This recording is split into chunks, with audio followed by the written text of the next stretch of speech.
Interações leucócito-endotélio e recrutamento de leucócitos para os tecidos. O recrutamento de leucócitos do sangue para os tecidos requer a adesão dos leucócitos ao revestimento endotelial das vênulas pós-capilares e, consequentemente, o movimento através do endotélio da parede do vaso para o tecido extravascular. Esse é um processo de múltiplos passos em que cada etapa é orquestrada por diferentes tipos de moléculas de adesão em quimiocinas.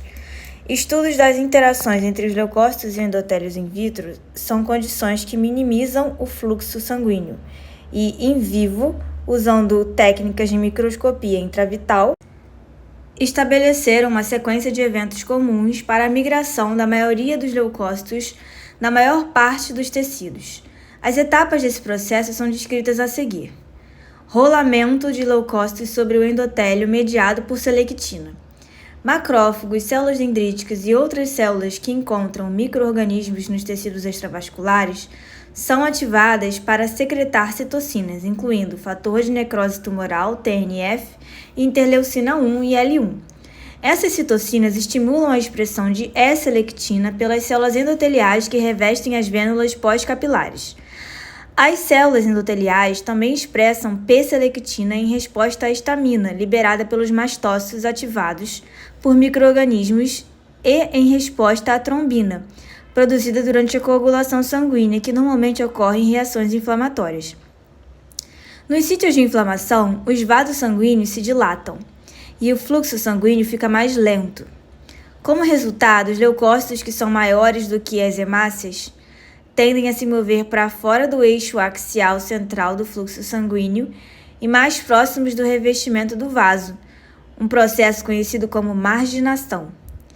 Isso permite que os ligantes de E e P selectinas expressos nos microvílulos dos leucócitos se liguem às selectinas induzidas nas células endoteliais. Pelo fato de as interações entre a selectina e seu ligante serem de baixa afinidade, KD cerca de 100 micrômetros, com uma taxa de desligamento rápida, as mesmas são facilmente rompidas pela força de cisalhamento do fluxo sanguíneo. Como resultado, os leucócitos são empurrados em um movimento de rolamento ao longo da superfície endotelial, onde as ligações entre selectina e seu ligante são repetidamente formadas e quebradas. Essa desaceleração do movimento dos leucócitos sobre o endotélio permite que o próximo conjunto de estímulos de um processo de múltiplos passos atue sobre os leucócitos. Aumento na afinidade das integrinas mediada pelas quimiocinas. As quimiocinas expostas nas células endoteliais das vênulas pós-capilares no sítio de uma infecção se ligam aos seus receptores nos leucócitos em rolamento. Como discutido anteriormente, isso resulta em uma ligação mais forte entre as integrinas dos leucócitos e seus ligantes na superfície endotelial. Retenção estável dos leucócitos ao endotélio mediada pelas integrinas. Em paralelo à ativação das integrinas, a expressão de seus ligantes nas células endoteliais é regulada positivamente por citocinas inflamatórias e produtos microbianos.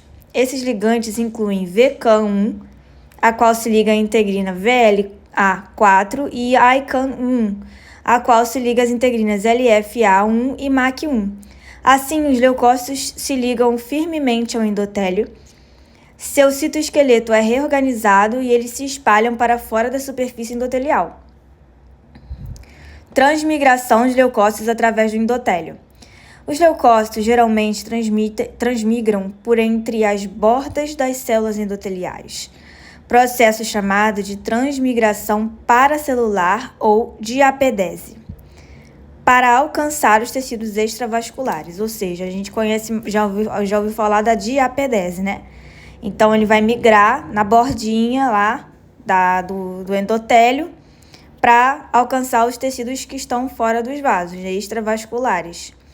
A transmigração paracelular depende de interações entre as integrinas, os adesivos, leucocitárias, e seus ligantes nas células endoteliais, assim como da contribuição de outras proteínas, especialmente CD31, expressas nos leucócitos e células endoteliais.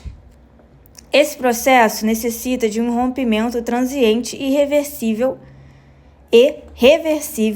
das proteínas das junções aderentes. Primariamente, o complexo VE-caderina, que mantém as células endoteliais unidas. O mecanismo responsável pelo rompimento do complexo VE-caderina envolve a ativação de quinases, quando as integrinas dos leucócitos se ligam a ICAM1 ou VCAM1. As quinases fosforilam, grupamento fosfato, a cauda citoplasmática de VE-caderina e levam ao rompimento reversível, ou seja, pode reverter, dos complexos aderentes. Menos frequentemente foi observado o movimento dos leucócitos através das células endoteliais, e não entre elas, por um processo pouco compreendido chamado de migração transcelular, ou seja, ele está pelas células endoteliais, não está e não está entre elas. Esses passos básicos são vistos na migração de todos os leucócitos através do endotélio. Entretanto, neutrófilos, monócitos e subpopulações distintas de linfócitos diferem quanto aos tecidos-alvo e ao momento em que migram nas reações inflamatórias e no estado de equilíbrio. Esses padrões de migração leucocitária são dependentes de distintas combinações de moléculas de adesão e de receptores de quimiocinas, como discutiremos mais para frente. Evidências do papel essencial das selectinas, integrinas e quimiocinas na migração de leucócitos surgiram primeiramente a partir de camundongos nocaute gênicos e então pela descoberta de doenças hereditárias humanas raras, chamadas de deficiências de adesão leucocitária. Uma deficiência autossômica recessiva hereditária no gene CD18, o qual codifica a subunidade beta de LFA1 e MAC1, é a causa de uma doença de imunodeficiência denominada deficiência de adesão leucocitária do tipo 1, LAD1, do inglês Type 1 Leukocyte Adhesion Deficiency, caracterizada por defeitos na migração de leucócitos e nas respostas imunes. Pacientes humanos que não possuem o transportador de GDP-fucose no aparelho de Golgi, necessário para a expressão dos carboidratos ligantes para E-selectina e P-selectina em neutrófilos, apresentam problemas semelhantes, resultando em uma síndrome denominada deficiência de adesão leucocitária do tipo 2, LAD2. Esses distúrbios são caracterizados por infecções bacterianas